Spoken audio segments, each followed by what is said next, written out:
आपका mobile number, आधार, photo, location, ये सिर्फ आपका डाटा नहीं है। ये आज के टाइम में पावर है।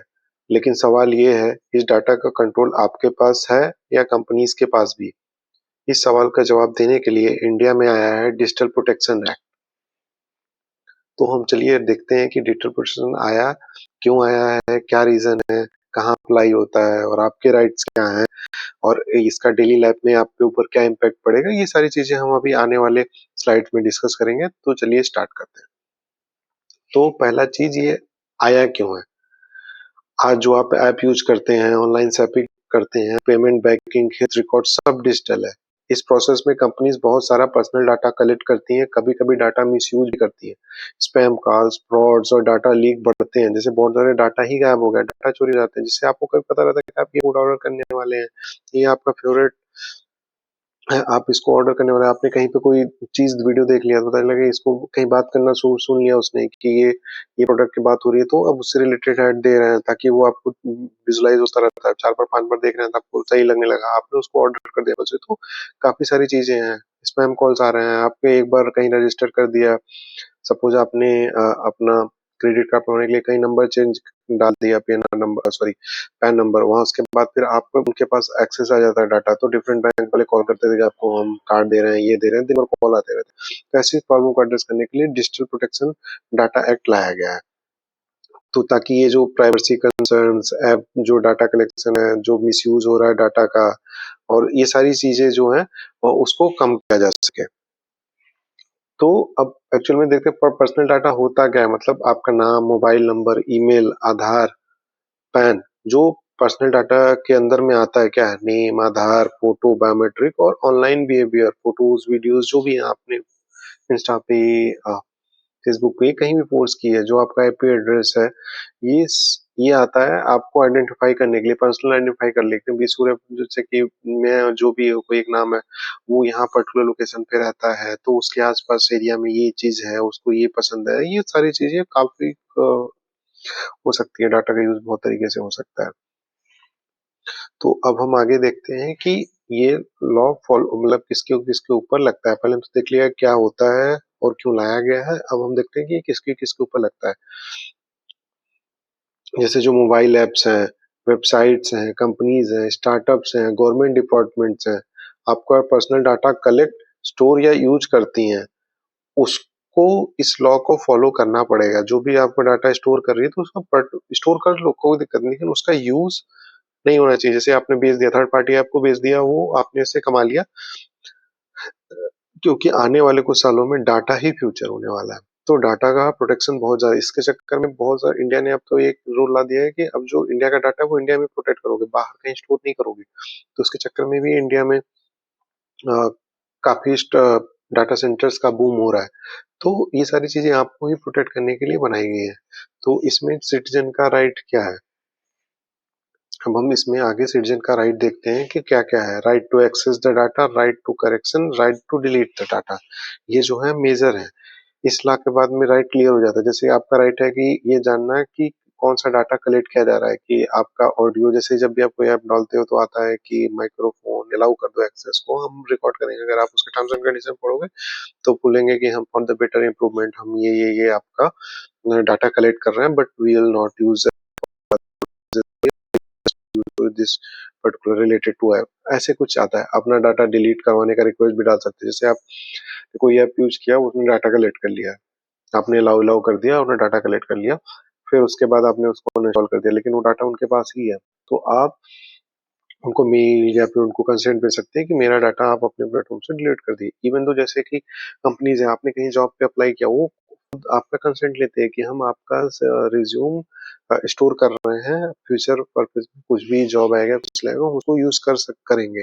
अगर आपको नहीं चाहिए तो हम हटा देंगे, या फिर कुछ लोग बोलते हैं कि हम 3 महीने तक ये डाटा रखेंगे, 3 महीने के बाद हम आइडियल कर देंगे, हटा देंगे इस डाटा को। जिस तरीके से, या फिर अगर आपको नहीं लग रहा है कि वो वहां पे डाटा सेफ नहीं है मेरा, तो आप मेल लेके बोलते हैं कि आप मेरा डाटा यहाँ से डिलीट कर सकते हैं। आपका होता है, आप अपना कंसेंट भी दे सकते हो, जो भी है उस हिसाब से आप चेंज कर सकते हो, जो क्योंकि आपका ही डाटा है, आप मॉडिफाई करा सकते हो, लूट के साथ आप करा सकते हो। बस आपको एक्टिवली प्रोक्टिवली कराना पड़ेगा, या फिर जब भी आप दे रहे हो कंसेंट तो उसको ध्यान देना पड़ेगा। अब नया जो कंसेंट रूल आया उसके बारे में देखते हैं। अब कंपनीज हिडन, कुछ कुछ कंपनीज क्या होती है, हिडन टर्म में डाल देती थी कुछ कुछ चीजें, तो आपको दिखता ही नहीं, इतना बड़ा कॉन्ट्रैक्ट है कौन पड़ेगा, तो कुछ कुछ चीजें को हिडन में डाल देती। तो अब कुछ कुछ रूल चेंज हो गया है कि क्लियर कंसेंट नीडेड है। जैसे कि आता है, अब आपको पहले ही अलाउ अलाउ अलाउ करवाते हैं ताकि आपको पता है कि ये चीज हम ले रहे हैं, आपको क्लियर सबने बताना है। ऐसे नहीं कि छुपा के रखना है, जैसे स्टार लगा के नीचे डाल देते हैं, वो सब चीज नहीं, आपको सामने लिखना है। हिडन टर्म में नहीं कर सकती, क्लियर यूज सिंपल कंसेंट लेना पड़ेगा। और सबसे इम्पोर्टेंट, आप कभी कंसेंट विड्रॉ कर सकते हैं, आप बाद में भी चाहे तो आप उसको हटा सकते हैं कि नहीं नहीं भाई गलती से हो गया था, मैं नहीं चाहता। ऐप डिलीट, अकाउंट क्लोज किया जाए या डाटा डिलीट किया जाए, या फिर जो भी क्रेडिट कार्ड का इंफॉर्मेशन चेक लिया किसी वेबसाइट पे, पॉलिसी के बारे में देख लिया, सब चीज डिलीट करा सकते हैं आप। वो ये आपके ऊपर है। आपका कंसेंट बहुत इंपॉर्टेंट है, आप कभी विड्रॉ कर सकते हैं, कोई हिडन परमिशन नहीं कि आपसे पूछा ही नहीं और उसने अलाउ कर लिया, नहीं कर सकता, ये अलाउड नहीं है। तो ये है। अब चिल्ड्रन डाटा प्रोटेक्शन है, तो बच्चों का भी, अब बच्चे भी इतने जानकार है नहीं, बड़े लोग हैं जो जानकार है, उनके भी डाटा चोरी हो जा रहे हैं, और वो इतने सारे ऐप्स हैं, वो है, कोई ना कोई एक लिंक्ड है, इंटरलिंक्ड है, तो कन्वीनियंस में आपका डाटा जा रहा है। तो अब बच्चों के लिए क्या, अगर प्रोटेक्शन एक्स्ट्रा डाला गया है, तो स्पेशल प्रोटेक्शन डाला गया है। अगर यूजर 18 साल से कम का है तो पेरेंट की कंसेंट मैंडेटरी होगी कोई भी ऐप यूज करने के लिए या फिर डाटा देने के लिए। टारगेटेड एड्स अलाउ नहीं है, जैसे कि हम लोग हैं जो बड़े लोग हैं या फिर जैसे भी हैं, उनको टारगेटेड एड अलाउ, जैसे कि मुझे लॉस रिलेटेड वीडियो पसंद है, मुझे करंट अफेयर्स ज्यादा जानने का शौक है, तो मुझे उसी से रिलेटेड यूट्यूब नोज मी, तो वो उसी से रिलेटेड मुझे कंटेंट दिखाता है। इंस्टा भी वैसे ही दिखाता है, फेसबुक भी वैसे ही दिखाता है, जो जिस तरह से मैं देख रहा हूँ, तो वो टारगेटेड ऐड भी दिखाएगा कि मुझे ये कोर्स करा देगा, वो कोर्स करा देगा, या ये प्रोडक्ट दिला देगा, ये तो इस तरह से टारगेटेड एड्स आते हैं। तो बच्चों में ये अलाउड नहीं है कि आप टारगेट, उसका वो हो जाएगा, पर्टिकुलर चीज का अट्रैक्ट हो जाएगा या फिर कुछ भी कर सकता है, तो ये नहीं करा सकते। बिहेवियर ट्रैकिंग रिस्ट्रिक्ट होगी कि बच्चों का बिहेवियर ट्रैक नहीं करना है। बच्चों का डाटा मिसयूज करने से रोकना है 18 साल से पहले, ताकि बच्चे, उनको पता है कि बच्चे होंगे, बड़े ही होंगे, काफी काम आ सकता है, तो डाटा स्टोर करके रखते हैं, पैटर्न को फॉलो करते हैं और कुछ भी चीजें प्रिडिक्टेबल निकाल सकते हैं। तो ये सारी चीजें ऐड की गई हैं। अगर कंपनी लॉ फॉलो नहीं करती है तो आपका क्या है कि क्या क्या कर सकते हैं और क्या करवा सकते हैं। कंपनीज पर बहुत हैवी पेनल्टीज लग सकती हैं, पेनल्टी अमाउंट 100 ऑफ करोड़ तक जा सकता है, समझ रहे हैं। 100 ऑफ करोड़, जैसे नॉर्मल लॉ लॉ में जाओगे तो अब 2 लाख, 5 लाख, 10 लाख, 20 लाख, इतने तक ज्यादा पेनल्टीज लगती नहीं है।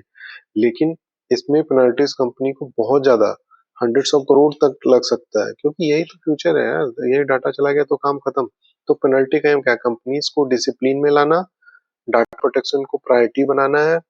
और ये लॉ पनिशमेंट के लिए नहीं है, ये प्रोटेक्शन के लिए ज्यादा इंपॉर्टेंट प्रोटेक्शन है। अगर इतना पेनल्टीज नहीं डालोगे तो वो मिसयूज कर सकते हैं, भाई हमारे पास इतना रेवेन्यू, हम यूज कर लेंगे, एक बार फाइन भर देंगे तो हो जाएगा काम। लेकिन नहीं, आप नहीं कर सकते। तो इसमें आम आदमी के लिए क्या चेंज हुआ है इस लॉ के बाद, आपको पता लगा होगा डाटा क्यों यूज कर रहा है। अननेसेसरी स्पैम और मिसयूज कम होना चाहिए, प्राइवेसी को लीगल बैकिंग मिलती है, शॉर्ट टर्म में आप डिजिटल सिस्टम के पावरलेस यूज नहीं रहोगे। क्या ये लॉ परफेक्ट है, क्या लगता है आपको। एक स्ट्रॉन्ग स्टार्टिंग पॉइंट है, अभी ये पूरी तरीके से परफेक्ट बोल सकते हो कि हुआ नहीं, लेकिन ये एक तो एटलीस्ट स्टार्टिंग पॉइंट है कि कुछ तो एक्ट आया है जिसमें आपका डाटा प्रोटेक्ट हुआ। अभी तक कोई भी डाटा प्रोटेक्ट नहीं है, जो जिसको मर्जी चाहे वो डाटा कलेक्ट कर रहा है। इम्प्लीमेंटेशन धीरे धीरे इम्प्रूव होगा, अवेयरनेस बढ़ाना जरूरी है। लॉ तब काम करता है जब सिटीजन अपने राइट्स जानते हैं। हमेशा लॉ रहता है कि आप अपने राइट जानो, तभी तो, जितना राइट जानोगे उतना ही आप आवाज उठाओगे, उतना करेंगे।